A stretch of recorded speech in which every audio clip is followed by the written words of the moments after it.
times. We had articles pulled down that she put up because it was all false. Yet I could not charge her with slander or anything like that because I was a public figure. So, he goes berserk. Night's over, it's all on video. The next day, I'm told that they went to the 105 precinct and filed charges against Robert Warnack for assault and me for inciting a riot. I said, Thomas, go to the videotape. I said, you videotape this? So of course. I said, go to the videotape. I said, because everybody, Dennis Safran, my son, Robert, I kept my circle very tight, very, very small. Yes. Because of what was going on, I couldn't trust a soul, nobody. So, anyway, with that, Thomas John did this masterpiece, which he took it, clipped me out, did a few snips of me.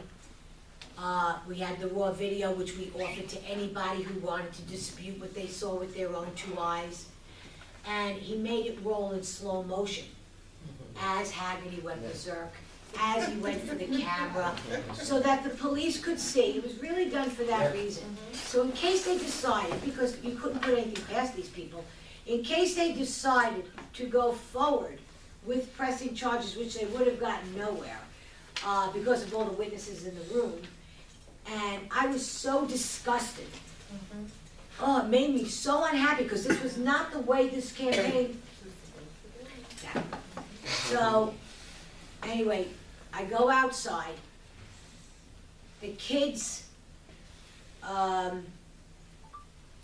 campaign manager, Ryan, whatever his name is, he comes up to me and he says, you're nothing but a dirty, stinking tax cheat. This was 5 minutes after that. Ryan said that to you? Ryan, I know him. yes. I gotta have to sit down with him. I turn around and I see Simon over here. Do it over coffee. And I said to Simon, come here. I says, you and I, we need to chat. So I says, I put up with your garbage. I said, I put up with all your minions attacking me and attacking my family. I said, but you want to know who I blame for all this here tonight, Simon? You. You know why I blame you? I said, because you have no control over your campaign. I know that. I don't think it was him, it was them. Okay. I know him, I did his video. He never said anything bad about me. Right. Believe me, in my presence. No, you know what? I believe you because, and I still don't have a bad word to say about But it. he's not a bad guy. He's I really do not. not. It's those people. I do not. But when you are allowed to have somebody control you to that degree, that they went in the mud, that I couldn't even believe they went in the mud like that, neo-Nazi, white supremacists, give me a break. What, are you kidding me?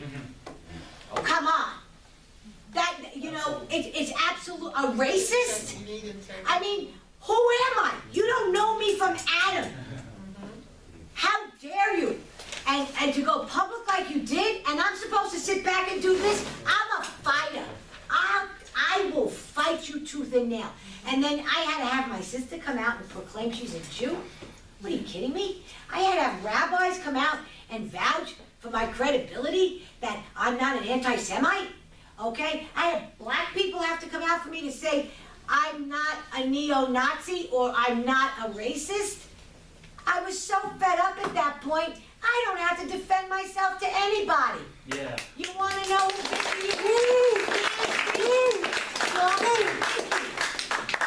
So going forward, I won the primary. Yeah. Did well. Was thrilled to death. It was a huge success because it was tremendous that Beat the machine. I beat the machine. Yeah. With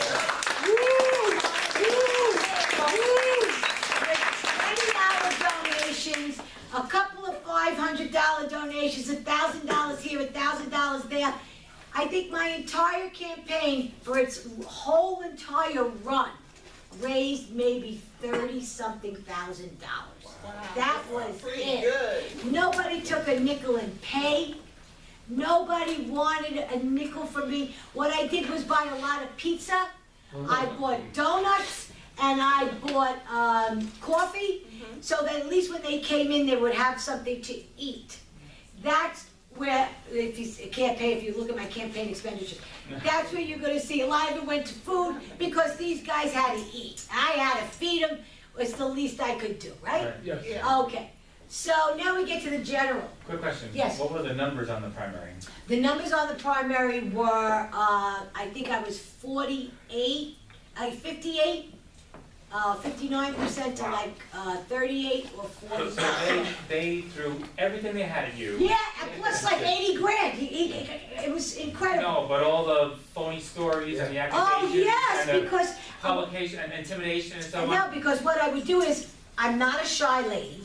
Well, no, really? So I knew the balls that were coming my way. So just being Vickie, not a politician, get ahead of the ball. So before they fire, get ahead of the shot, because it's gonna hit you. You know what? So let me make people aware of what's coming. If I was making an analogy, it sounded to me like you were standing at the plate and you're ready for the pitcher to figure out what's coming, and people are throwing at you from the side. They what? You know? Yep. And with all that, you still have 60%. That is remarkable.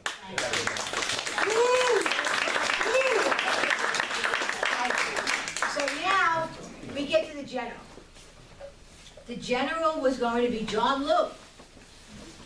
I was looking forward to it, and I knew John because, not as a civic, as a person, as a citizen. And he did some talks at our civic association and so on and so forth. So I was the one that always stood up, because it was always, Vickie, you stand up. Vickie, you stand up. You say this, you say that. So John, he had his guy come over one meeting, tap me, and asked to see me in the back. He actually asked me if I wanted to work his campaign. And that was years and years ago. I don't know whether he was running for city council, I don't know what it was. So I said to John, I said, John, I said, you know why you want me? I says, you want me because I'm white, you want me because I'm American, and you don't want me for any other reason, because everything you're preaching, I'm not buying. Okay? And there's no way you're gonna get me as your token to be on your team. I don't work like that. I don't believe in your message, I don't like what you're putting out there, and there's absolutely no way you're gonna do that to me. So that was my first meeting with John Liu about 10 years ago. And so now, all excited because I've met John countless times at the Meet the Candidates night. He says, Vickie, oh God, sometimes I just wish that kid would have won, because I just know what you're gonna be like. And we did our research on John's team. Now understand that John came out the last 10 days of petitioning. John Liu was not even a blip on the Richter scale. What happened was, John Liu took the temperature of the district. They voted for Ocasio-Cortez. Oh, my God. So what once was a very winnable northeastern Queens community, a solid Republican, you could get a Republican in there, has now started to go very blue. Radical blue. Radical left blue. So he dabbled his toe in the water. Somebody told me, did you see John Liu? He's up at the Whitestone Shopping Center grabbing signatures. I said, what? It's a week and a half to go, 10 days, 12 days. He's out. I said, son of a... I said, that's what he's doing. Because I thought it was me and Avella. I thought it was just going to be me and Tony. Let me ask you another question about it Sure. at the same time. Okay. And I don't recall, I'm going to say in a negative way. First of all, doesn't John Liu have some sort of a criminal record or something? Yeah, his money comes from Red China. Yeah, and the second thing I wanted to bring up is the ethnic thing from that part of Queens, the fact that he's Asian.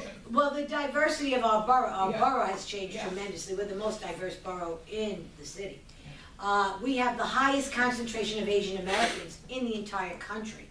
And they live in People that didn't Flushing. even know who he was vote just because of ethnic Well, background. no, John Liu made his name because John Liu ran for mayor. And what he did was he had some young woman, Asian girl, take the fall for him. And she actually went to jail for John.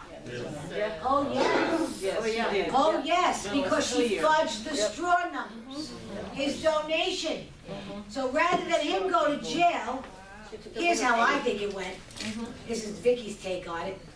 She served time with one other, her cohort in his office, a fella, a young Asian man. Doesn't this sound like Brooklyn?